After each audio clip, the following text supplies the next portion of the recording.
olóyè Kazeem ọmọ ìyá àjẹ́ ọmọ ìyá dolú ti ìlú Ìgbẹ̀sà ẹkú àfìdíbalẹ̀ ń bẹ̀ o ẹkú ìnáwó ọjọ́ tí eré Ọya pẹ́pẹ́yẹ pọnmọ níjọ́ tí Ọya ṣeré ní ìlú Ìgbẹ̀sà màlẹ́ Malo ẹkú àfìdíbalẹ̀ ń bẹ̀.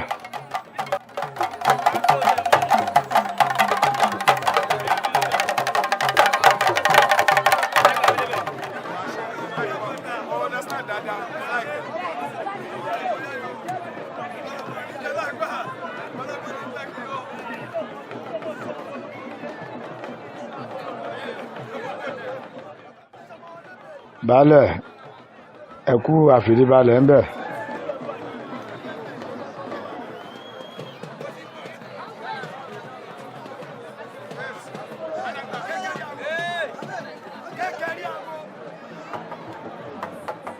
Lébè ló ti dé sí Òkèrè láti wá ṣeré ti ìrọ̀lẹ́ yìí.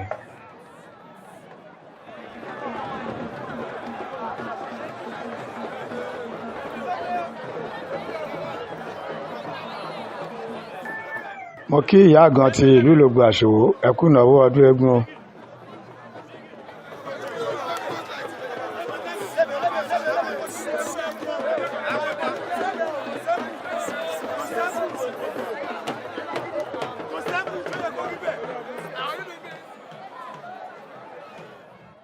Lébè ló ń kí àwọn èèyàn níkàlẹ̀ yìí.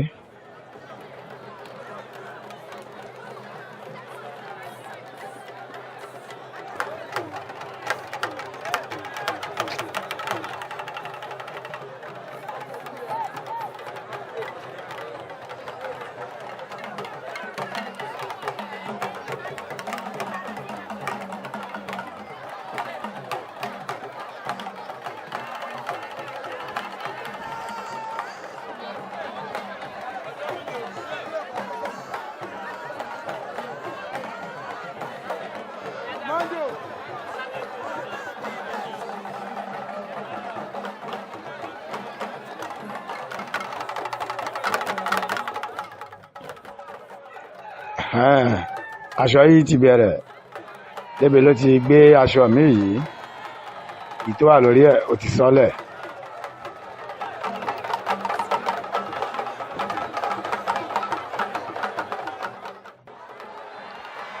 Aṣọ mi ló tún ti gbé yìí tó bá gbé kan á sọ̀kan lẹ̀.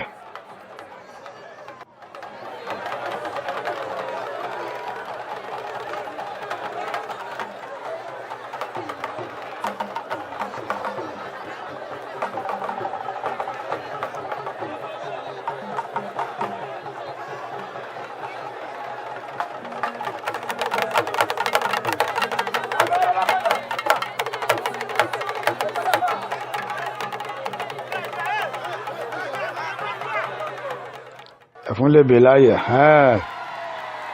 Lébè ló ti di alábala yìí. Lébè ọmọ àkú ewu o ewu náà kì í pàwòdì àwòdì okú ewu. Gbogbo ẹ̀yin ọmọ Lébè àwòdá ẹkú ewu ewu náà kì í pàwòdì àwòdì okú ewu. Ìyá àgàn ẹkú ewu ewu náà kì í pàwòdì àwòdì okú ewu. Àmọ́jẹ̀lú yìí okú ewu o Olúwa ọ̀jẹ̀ ẹkú ewu ewu náà kì í pàwòdì àwòdì okú ewu. Gbàtí Lébè di alábala ẹ rí pé àwọn èèyàn bẹ̀rẹ̀ sí náwó fún un lọ́tún lósì.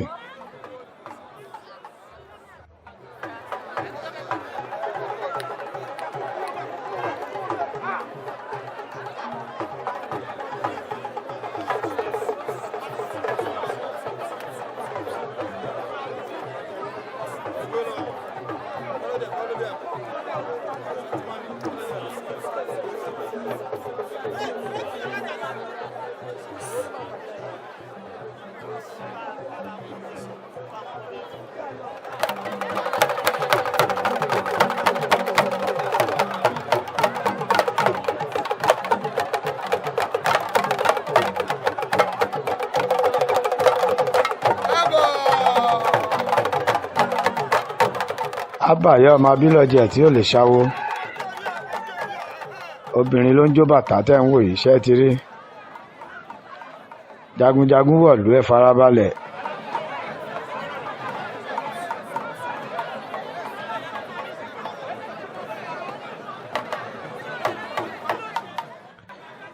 jagunjagun ti lébi ehun lẹ́ ń wò yìí.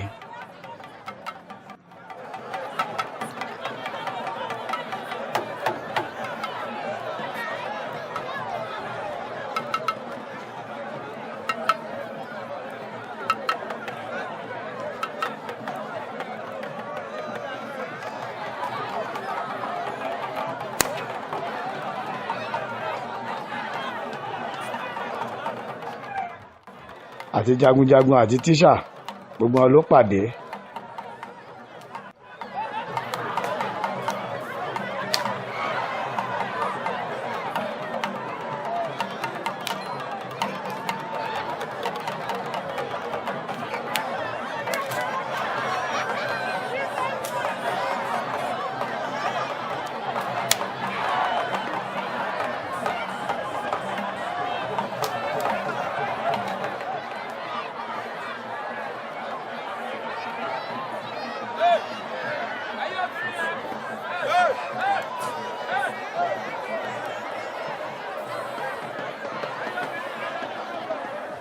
ìdán mi nìyẹn tí ń wò yìí tó ń fi ọ̀pá tilẹ̀ kẹ́jẹ́kẹ́jẹ́ yìí.